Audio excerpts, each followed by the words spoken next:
vas a tener tu envidia, porque yo soy bueno.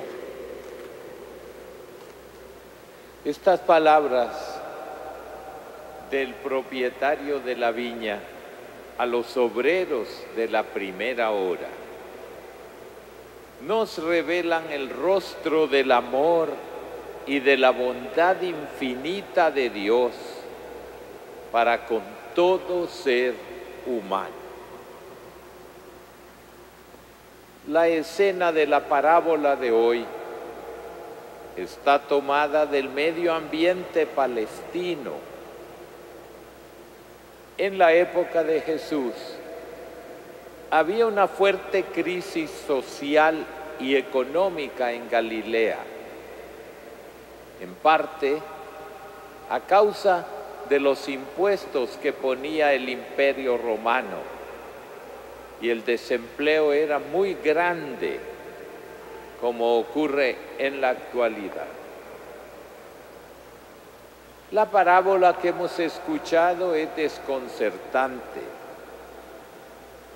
Nos habla del propietario de una viña que contrata a unos jornaleros a primera hora de la mañana por un denario al día.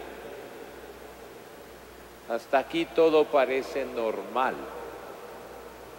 Pero luego el amo llama también a otros obreros a lo largo de las horas del día, incluso hasta una hora antes del término de la jornada.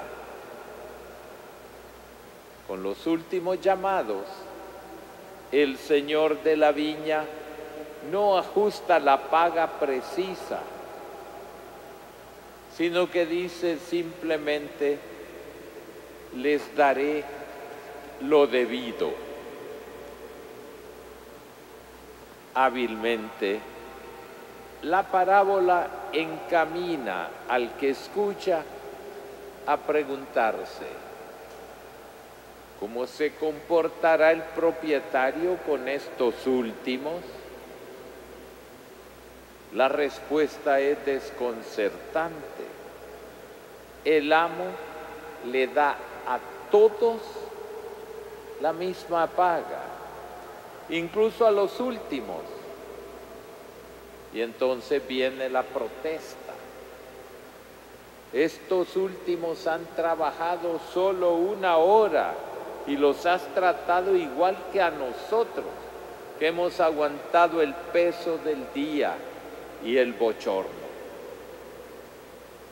Es como si dijera: no es justo. Le dicen los obreros de la primera hora. Y evidentemente muchas veces nosotros pensamos lo mismo. Una sola hora de trabajo no merece la misma paga que una jornada entera. Pero el acento de la parábola, que retoma la imagen de la viña, está puesto en la bondad sin límites de Dios, que recibe en Cristo a los últimos llegados al reino, a los pecadores, a los pobres, a los últimos de la sociedad, y también a cada uno de nosotros.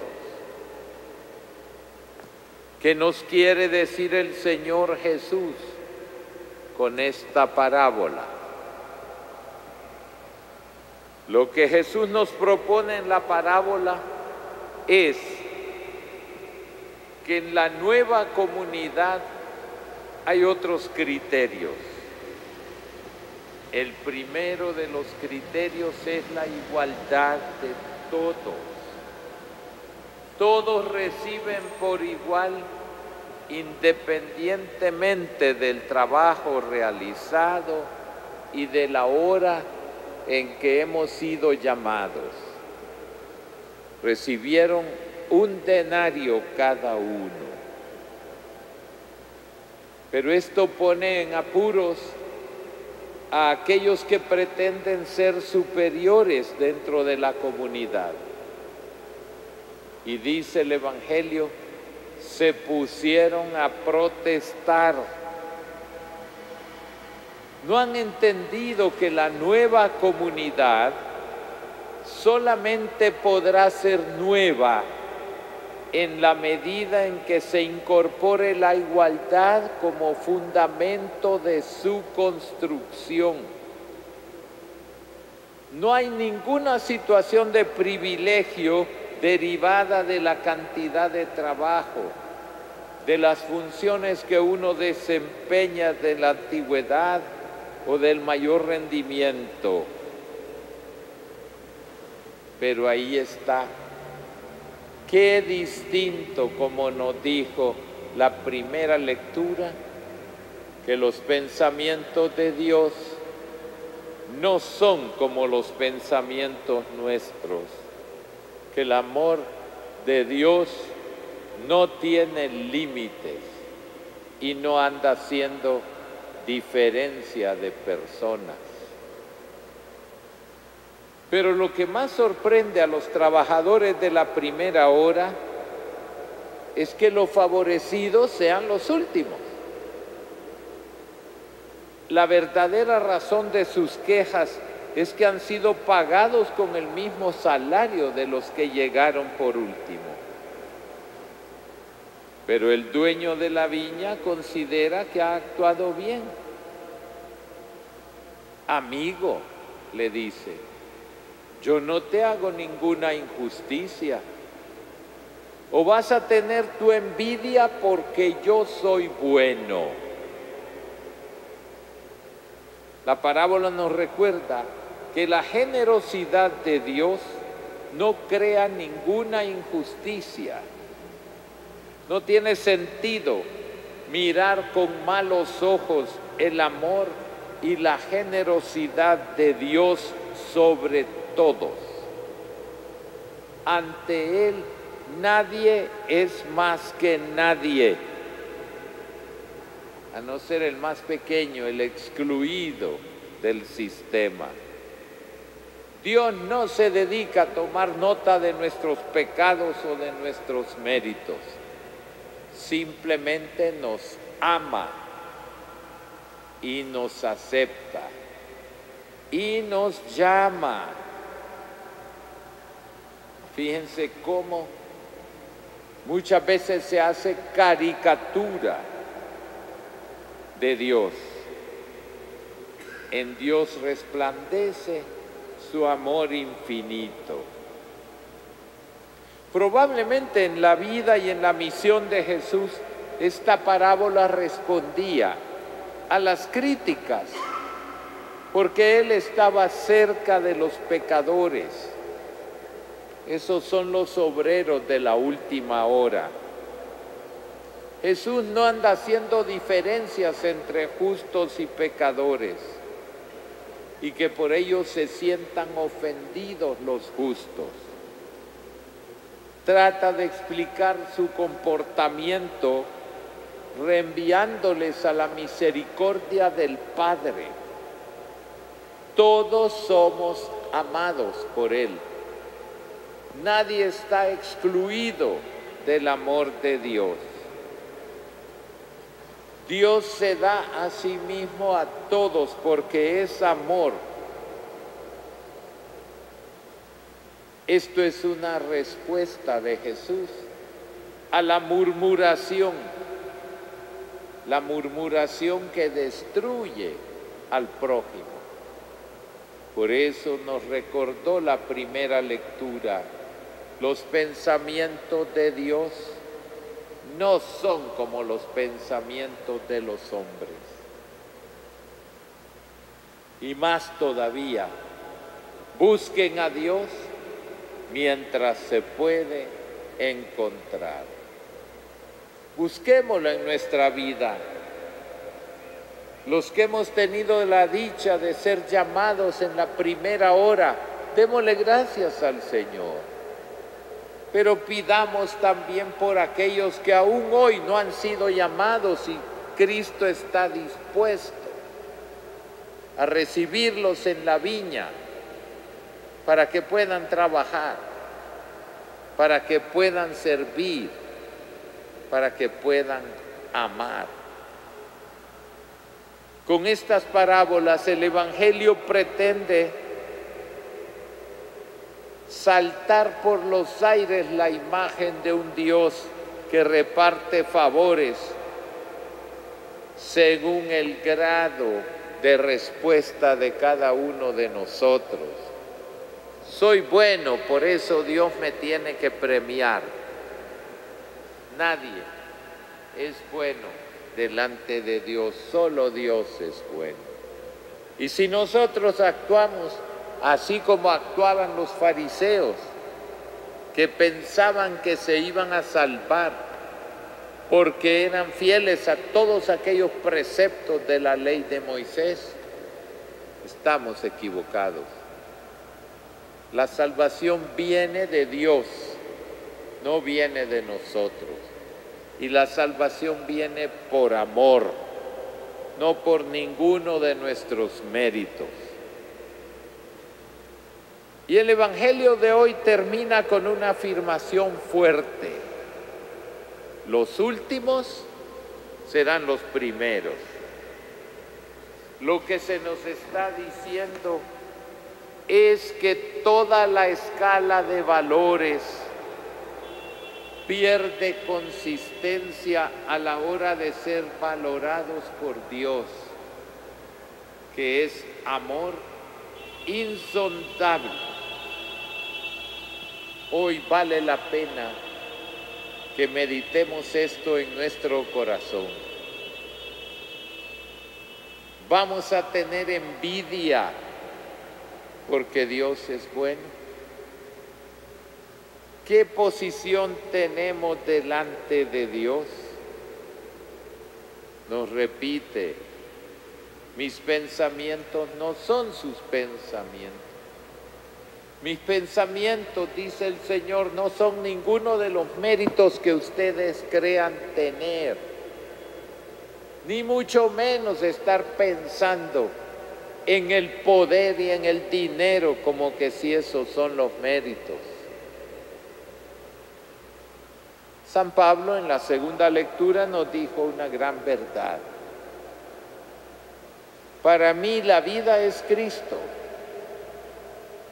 y la muerte es una ganancia. Ahora que vemos con dolor cuánta gente, cuántos conocidos, cuántos amigos van muriendo por esta pandemia, pensamos que somos inmunes, pensamos que ya estamos vacunados. Qué bello sentarse y pensar, Señor, cuando tú quieras, aquí tienes a tu siervo. Ay, no, toco madera, que no me vaya a tocar a mí. ¿Y por qué no? Todos debemos estar preparados, sabiendo que todas las cosas se quedan aquí. Ojalá que ahora que están tantos agitándose por esas elecciones internas, como que si esa es la meta de la vida, puedan pensar, mis pensamientos son como los pensamientos de Dios. Mis pensamientos están dirigidos a hacer el bien